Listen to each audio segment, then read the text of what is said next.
These measures are intended to, number one, enhance liquidity support for financial markets. Number two, regulatory support to improve the flow of credit to specific sectors within the ambit of the norms for credit discipline. Number three, provide a boost to exports. And number four, deepen financial inclusion and facilitate ease of doing business by upgrading payment system services. The first set of measures relate to liquidity. We propose to announce what is called an on-tap TLTRO.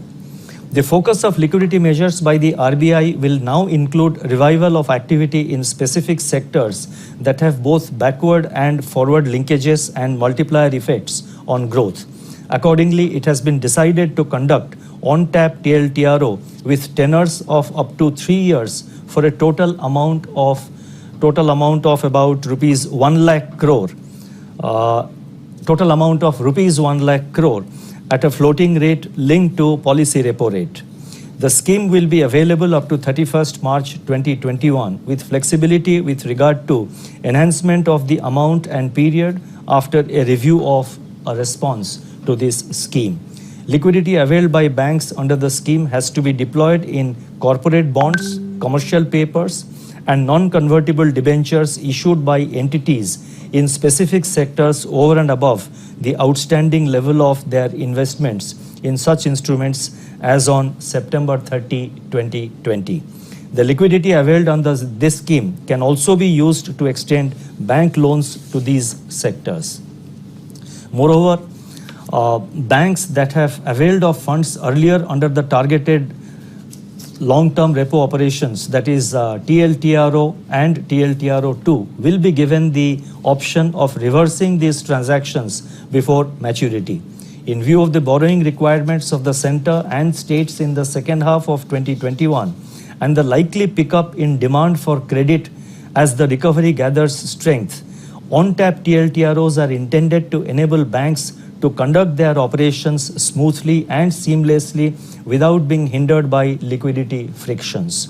The objective is to ensure that liquidity in the system remains comfortable. The details of this scheme as well as the other announcements which I am making will be uploaded immediately after this statement is over. The next announcement under liquidity measures relates to SLR holdings in held to maturity category.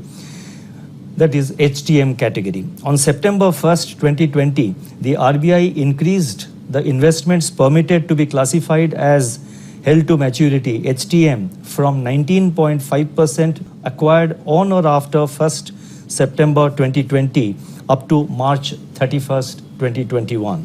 In order to provide certainty to banks as regards their investment and to foster orderly market conditions while ensuring congenial financial costs, it has been decided to extend the dispensation of the enhanced HTM limit of 22% up to March 31st, 2022 for securities acquired between 1st September 2020 and 31st March 2021.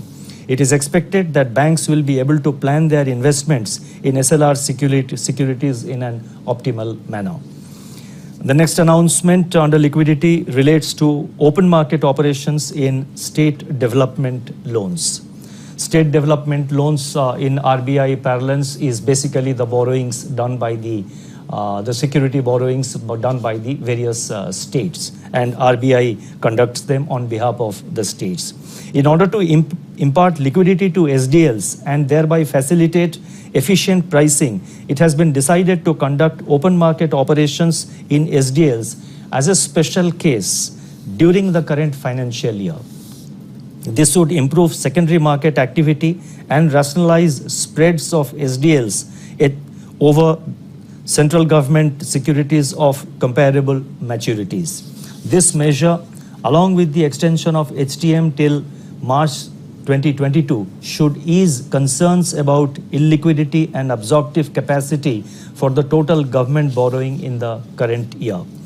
The next measure relates to, I have now completed the liquidity part. I now would propose to announce some measure with regard to export support, and this relates to review of system-based automatic caution listing of exporters. Exporters have been adversely impacted by the pandemic-related contraction in external demand. In this environment, it is crucial to provide flexibility to exporters in the realization of export proceeds and to empower them to negotiate better terms with overseas buyers. In order to facilitate the same and make the caution listing process exporter-friendly and equitable, it has been decided to discontinue the system-based automatic caution listing. The RBI will henceforth undertake caution listing on the basis of case-specific recommendations of authorized dealer banks, that is AD banks. I now move on to the set of announcements relating to regulatory measures. At the current juncture, the financial sector has a crucial role in leading the nascent economic revival. It is in this context that the RBI is announcing certain measures aimed at catalyzing augmented credit flows to the productive sectors of the economy. And the first measure relates to revised regulatory limits for retail portfolio of banks. Under the extant framework, the maximum aggregated retail exposure to one counterparty should not exceed the absolute threshold limit of rupees 5 crore. In order to facilitate higher credit flow to this segment, which mainly consists of individuals and small businesses, that is with a turnover of up to rupees 50 crore, and in harmonization with the Basel guidelines, it has been decided to increase this threshold to rupees 7.5 crore in respect of all fresh loans as well as incremental qualifying exposures. This measure is expected to expand credit flow, especially to the small businesses. The next measure relates to rationalization of risk weights on individual housing loans.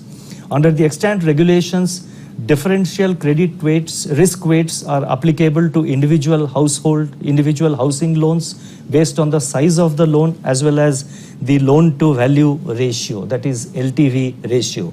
In recognition of the role of the real sector in generating employment and economic activity, it has been decided to rationalize the risk weights and link them to LTV ratio only for all new housing loans sanctioned up to 31st March 2022. This measure is expected to give a fillip to the real estate sector. I now move on to the announcement under financial inclusion. And this relates to review of the co-origination model in the area of lending. In 2018, RBI put in place a framework for co-origination of loans by banks and a category of non-bank finance companies, that is NBFCs, for lending to priority sector subject to certain conditions. Based on the feedback received from stakeholders, it has been decided to extend the scheme to all NBFCs, including HFCs, in respect of all eligibility priority sector loans and allow greater operational flexibility to the lending institutions. The co-lending model is expected to leverage the comparative advantages of banks and NBFCs in a collaborative effort and improve the flow of credit to the unserved and underserved sectors of the economy. Finally, I move on to the payment and settlement systems, and this is very important. I am going to announce the round-the-clock availability of real-time gross settlement system, that is round-the-clock availability of the RTGS facility. In December 2019, the RBI made available the National Electronic Fund Transfer, that is NEFT system, on a 24/7/365 basis, and the system has been operating smoothly since then.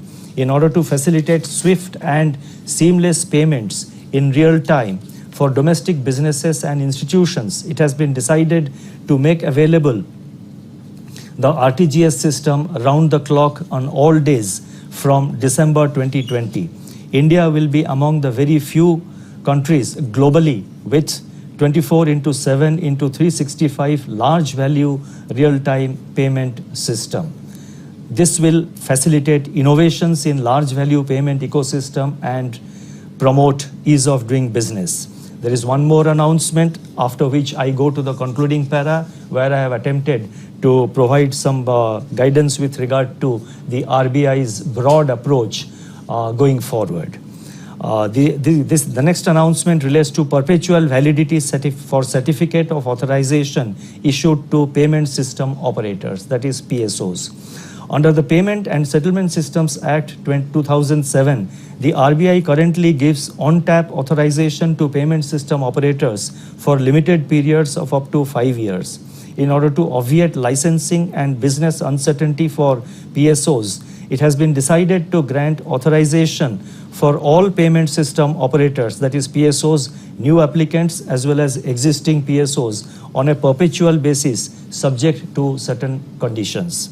This will reduce compliance costs and create a climate conducive for investment activities, increased employment, and infusion of new talent and technologies into the value chains. In conclusion, let me state as follows. COVID-19 has tested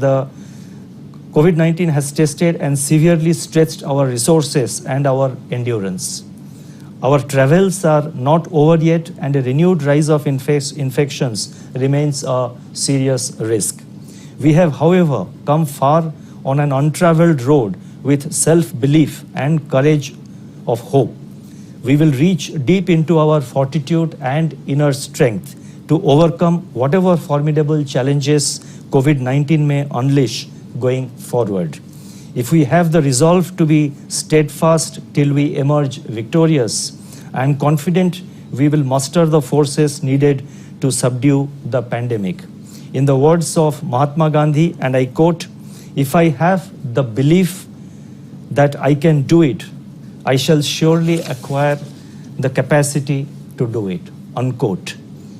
Against all odds, we shall strive and revive. Thank you very much. Stay safe, stay well. Namaskar.